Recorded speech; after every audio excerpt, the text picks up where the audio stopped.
Breaking news Medchal జిల్లా పోచారంలోని ఏకశిలా లేఅవుట్లో జరిగిన దాడిలో గాయపడిన బాధితులను పరామర్శించారు ఎంపీ ఈటెల రాజేందర్.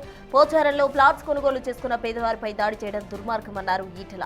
ప్లాట్స్ కొనుగోలు చేసిన వారిని రియల్టర్ వెంకటేష్ యాదవ్ అనే వ్యక్తి ఇబ్బందులకు గురి చేస్తున్నారని ఆగ్రహం వ్యక్తం చేశారు. ఇక బాధితులకు బీజేపీ అండగా ఉంటుందని రియల్టర్ వెంకటేష్ ను పోచారం నుంచి తరిమి కొడతామన్నారు.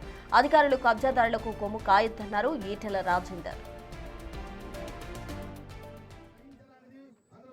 యజమానులపై నిన్న జరిగిన దాడికి మరి సంఘీభావం 20 సంవత్సరాల వరకు కూడా నిశ్చింతగా ఏ సమస్య లేకుండా ఆ ప్లాట్లు కొనుక్కున్న వాళ్ళు ఇక్కడికి వచ్చి అప్పుడప్పుడు ప్లాట్ చూసుకొని పోయేటోళ్ళు.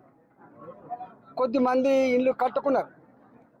కానీ 20 ఏళ్ళ తర్వాత ఒక వెంకటేశ్వర అనేటువంటి ల్యాండ్ గ్రాబర్ రెవెన్యూ డిపార్ట్మెంట్లో ఉన్న లొసుకులను ఆసరా చేసుకొని పాత ఉన్నటువంటి ఓనర్ల పేరునే పానీ వస్తూ ఉంది, పాత ఉన్న ఓనర్ల పేరునే పాస్బుక్ ఉన్నాయని చెప్పి వాళ్లకు నమ్మించి వాళ్ళ కింద డబ్బు ఆశ చూపి 47 ఎకరాల భూమిని వాడు రిజిస్ట్రేషన్ చేసుకున్నాడు. చాలామంది దగ్గర అక్కడక్కడ ప్లాట్ కూడా తీసుకుని వాడు దుర్మార్గుడు. ఇవాళ పోయిన సంవత్సరం ఈ ఇష్యూ నా దృష్టికి వస్తే నేను స్వయంగా వచ్చిన ఇక్కడ. అంటే వాడు వెంకటేశ్వర్లు గాడు వాడి గుండాలకు ఉండేటువంటి వాడి బింక చూడు, వానికి ఉంటే శక్తి చూడు. ఎంపీ గారు వస్తుందని తెలిసి కూడా ఎంపీ గారికి మీరు కంప్లైంట్ చేసినా, ఎంపీ గారికి మీరు టెంట్ వేసినా, ఎంపీ గారి మీటింగ్ పోయినా, ఎంపీ గారు ఇక్కడ 24 గంటలు ఉండడు, మిమ్మల్ని కాపాడు, మేమే ఉంటాం ఇక్కడ, మీ సంగతి చెప్తామని చెప్పి బెదిరించింది.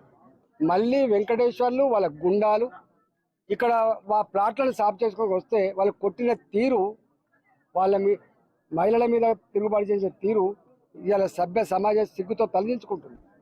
రేవంత్ రెడ్డి గారి ప్రభుత్వాన్ని ఒకటే అడుగుతా ఉన్నా, వ్యవస్థ మీరు నడుపుతున్నారా? మన పోలీస్ వ్యవస్థ నడుపుతుందా? మన రెవెన్యూ వ్యవస్థ నడుపుతుందా? గుండాలు నడుపుతున్నారా?